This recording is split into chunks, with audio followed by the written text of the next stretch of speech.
وننزل من القرآن ما هو شفاء ورحمة للمؤمنين ولا يزيد الظالمين إلا خسارا. بسم الله الرحمن الرحيم. الحمد لله رب العالمين والآقبة للمتقين والصلاة والسلام على أشرف المرسلين سيدنا محمد وعلى آله وصحبه أجمعين. السلام عليكم ورحمة الله وبركاته. Hürmetli kardeşler, Kur'an ve biz namını programımızdan nöbetdeki sanıda Kur'an-ı Kerim, Allah Teala'nın Kur'an-ı Kerim'de bayan kılgan 4 hadis üstü toxtalımız. Birinci vade dua kılgıçlarının duasını icabet kılış vadisi. Allah Azze ve Celle Kur'an-ı Kerim'de mındaqdaydı. وَقَالَ رَبُّكُمُ اُدْعُونِي أَسْتَجِبْ لَكُمْ اِنَّ الَّذ۪ينَ يَسْتَكْبِرُونَ عَنْ عِبَادَتِي سَيَدْخُلُونَ جَهَنَّمَ دَاخِرِينَ. Yani Rabbinla eydidu. Bana dua kılınla, men duayınla icabet kılma. Kim benim ibadetimden çoğunçuluk kılıp başladı deken o cehenneme geçiyordu. Allah Teala en bir ayet-i kerimde bundak deydu. Ve izâ sa'aleke ibâdi enni fe inni qarib ucibu daveted da'i izâ da'ani felyestecibu li ve yu'minu bi leallehum yerşudun. Bendilerim sendin men toğırlık soğursa çokum men ulağı yakın dua kılgıçının duasını icabet kılıma. Mana ula menimki davetimden kabul kılsın, mana iman etsin, ula çokum hında kılganda toğır yol tabalaydı o deydi. Demek dua İslam'da ibadet. Duanın ornu bek çoğun. Dua degen ne modise dua Allah Teala'ga özümüzünki kulçuluğunu izhar kılış, muhtaçlığımızı izhar kılış bulup bu duada Allah Teala yalvarıp dua kılgan bendirini yaxşı görüdü. Duanın mütekebbirlik kılgan duadın yani Allah'ın ibadetinden yüz örgenlerine akıbeti cehennem boludu. Bu duanın ki rolü naiti İslam'da bek çoğun boludu. Tarihte nurgulluğun peygamberlerin ki acayip kısıdır ki şu dua olan Allah Teala şu peygamberlerin beşir kegen arxil sınaklarını kötürüp etken, arxil kıyıncılıklarını halkıp beğen idi. Mesela Hazreti Yusuf Aleyhisselam kuduqun içinde Rabbiga dua kılıdı. Allah onu kuduqtan kutkazgan.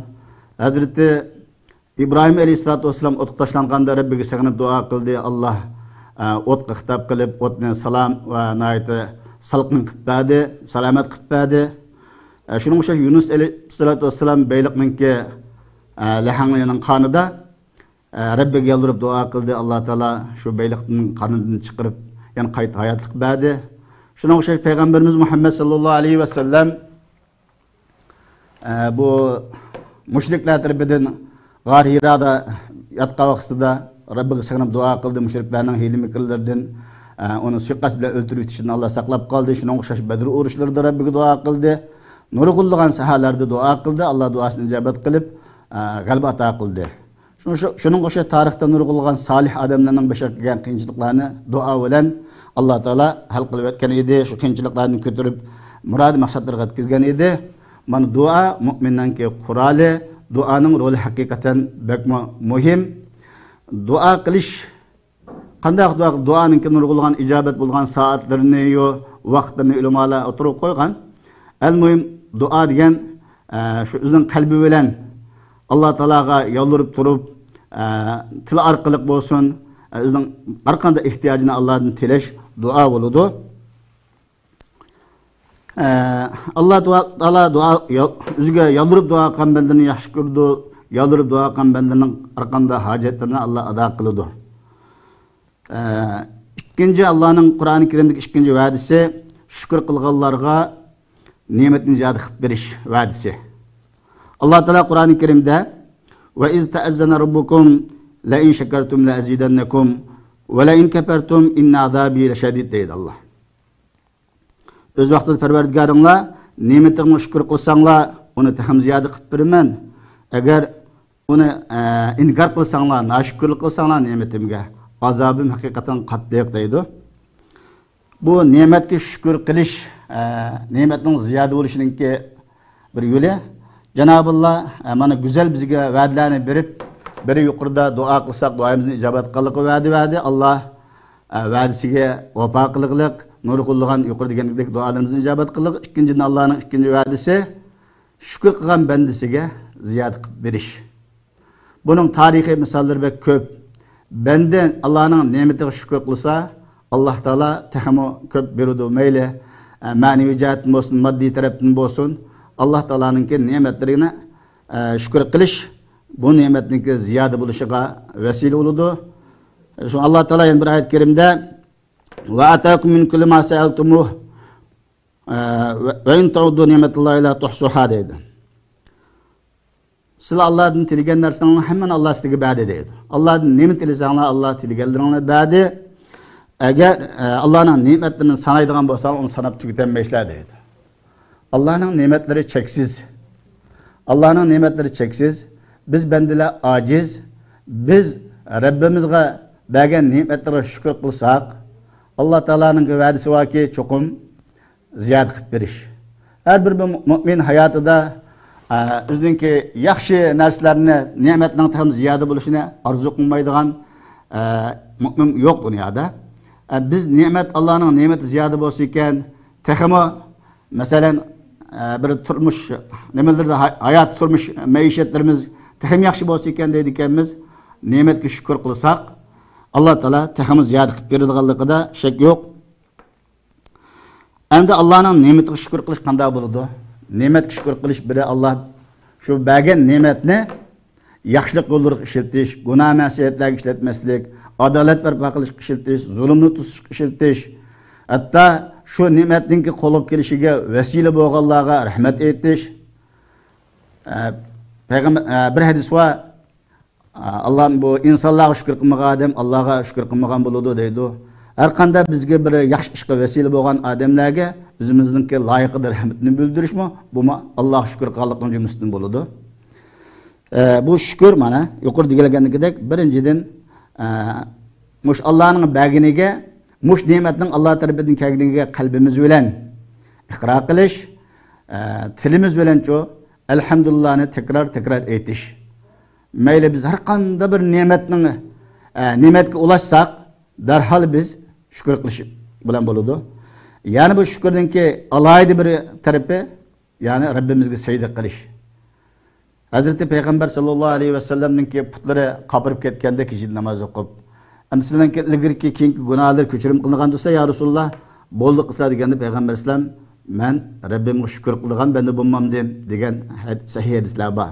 Şuna biz Rabbimizden bergen nimetlerine şükür kılsak, Rabbimiz taxımı buyurdu, man yuqur delegendeki şükür qilish, biri şu Allah bergen nimetni yaxshilik yo'llarga ishiltish, gunoh yo'llarga ishlatmaslik, şu ne'matninki qo'limizga kelishiga vasila bo'lgan shaxslarni unutmaslik, ularni haqida duo qilish. Andan keyin biz Rabbimizga ko'p nafl namozlarda, bo'libmi kechilik namozlarda Rabbimizga bergen ne'matlarga shukr qilib, sajda qilish, mana bu shukrning turlari. Allah'ın üçüncü va'disi yad etkenlerine yad etish. Elbette biz yaxshi ko'rgan bir do'stlarimiz bizni yad etse suyunimiz. Onundan mı çoğurak bir mensuba kişiler yad etse texmi hoşolab ketimiz. Bütün kainatın egisi bo'lgan Rabbimiz bizni yad etse bu nima degan güzel. Rabbimiz va'di mu'minlarni yad etaman deb, ama bunun bir şartı sil yad etsanglar men yad etma deydi. Bu dunyoning ishlarida biz bir do'stimizni yaxshilik bilan sig'insak, qalbini qalb yo'l deb, yana qarshi tarafdagi odamning qalbiga Alloh soladi ekan, u bizni yad etadi ekan. Ammo biz do'stlarimizni unutib ketsak, uning qalbidan ko'tarilib ketamiz muhaqqaq. Dal, shunga o'xshash Rabbimizni yad etsak, Allah azza va jalla bizni yad etib turdi. Endi Alloh taolani qanday yad etamiz? Bu zikr degan qanday nima? Bu Alloh taolo Qur'oni Karimda yad etish haqida bizga va'da berib, "Fazkuruni azkurkum mashkuru li va la takburun" deydi. Men yad etinglar, men sizni yad etaman. Sizlar nashkurlik qilmanglar, shukr qilmanglar, nashkurlik qilmanglar deydi. Endi yad etishni ulamolar bir qancha bilan aytgan, yad etish dil til bilen boludu. Dilimizde bütün kainatninki yaratıcısı bolan Allah Taala'nı kudretine üstü tefekkür qilamiz, o'ylanamiz, shunga e'tiqod qilamiz. Tilimizde hem Allah Taala'nınki meşhur Kur'an hadislarda ko'rsatib bergan azkarlar var. Azkar-ı sabah, yani etgenlik zikirler, keşlik zikirlerini okuyumuz. Allah Teala Kur'an-ı Kerim'de اَلَّذِينَ يَذْكُرُونَ اللّٰهَ قِيَامًا وَقُعُودًا وَعَلَى جُنُوبِهِمْ وَيَتَفَكَّرُونَ فِي خَلْقِ السَّمَاوَاتِ وَالْأَرْضِ وَاخْتِلَافِ اللَّيْلِ وَالنَّهَارِ لَآيَاتٍ لِأُولِي الْأَلْبَابِ deydi. Allah'ını ultuğan halda, yurtuğan halda, yatkan halda mühinde yaditidik Allah deyip özün bendilerine Allah Teala tarifini kılıp bula Allah'ını kitip verip mi, olturup mu, yetip mi yaditidik deydi. Bu şu nimede bazıları Allah'ydı bu dua için yukarı deyilgendikidek tarat elip, kıblık karab durup bunda dua kılsak bu nimedigen güzel. Ama insan tekellüpsiz üzünki akşamları uykudan uygangan bolsa, uxlashning oldida yoki kechalari biz uyan bu yan o'rliga vaqtlarimizda mı insonning ba'zida qalbi Allohga bog'langan bo'ladi. Shu fursatni g'animat bilib Rabbimizga yolvorib duo qilish, Rabbimizni yod etish, mana bu Alloh taolaninki yod etishiga vesile bo'lgan amallarning biri. Rabbimiz bizni yod etdimi, bütün ishlarimiz najah bo'lgan bo'ladi. Şuna Peygamber Sallallahu tilaydi, Rabbim beni ko'z yumib ochqishlikma meni üzerime taşlap koymagan, seneki rahmetinizden ümit var olma, rahmetinizden tileyme deb bir qancha ta'lim bergan bizga. Rabbimizning yod etib turishiga nail bo'lish uchun biz avval Rabbimizni yod etishimiz kerak. Rabbimizni yod etish yuqori deyilgandek,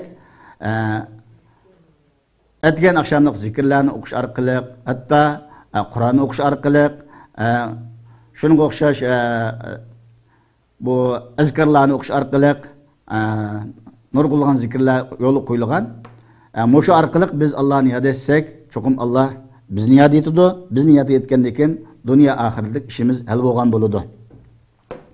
4-chi va'da istig'for aytganlarga azob qilmaslik va'dasi Alloh taolo. Alloh taolo Qur'oni Karimda "Huma kanallohu muazzibahum va hum yastagfirun" deydi. Allah ularga azab Allah Teala ularni azoblamaydi, ular istig'for aytayotgan holatda Allah ularni azoblamaydi deydi.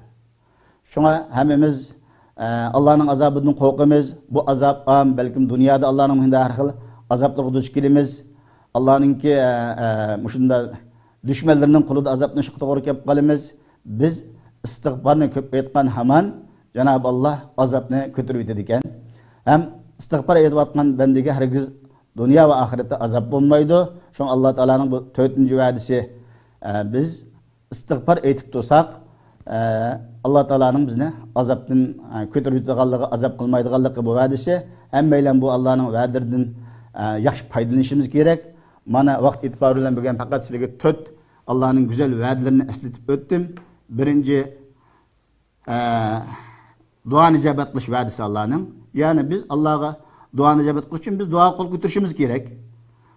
Bu dua abay aytqandagidek alaydı tartilib namazga kelib bu da qilsak hem güzel bo'ladi. Bo'lmaganda ketib beribmi, mashinada o'ltiribmi, har yerda Allohga bir qalbimiz ergan vaqtda, bog'langan vaqtda Allohga yolvorib hojatlarimizni tilash, bu Allohning va'dasi. Yuqorida deyilganidek nurg'ulg'an kishilarning Alloh taolo duolarini ijobat qilgan.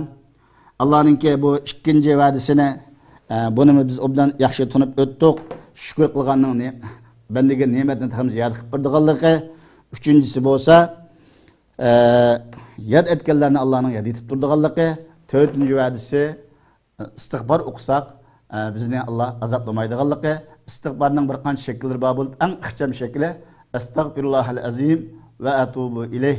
Mana buni ko'p o'qishimiz kerak. Payg'ambar sallallohu alayhi ve sellem bir kunduzda 100 qatim istig'for aytadi degan hadislar bor.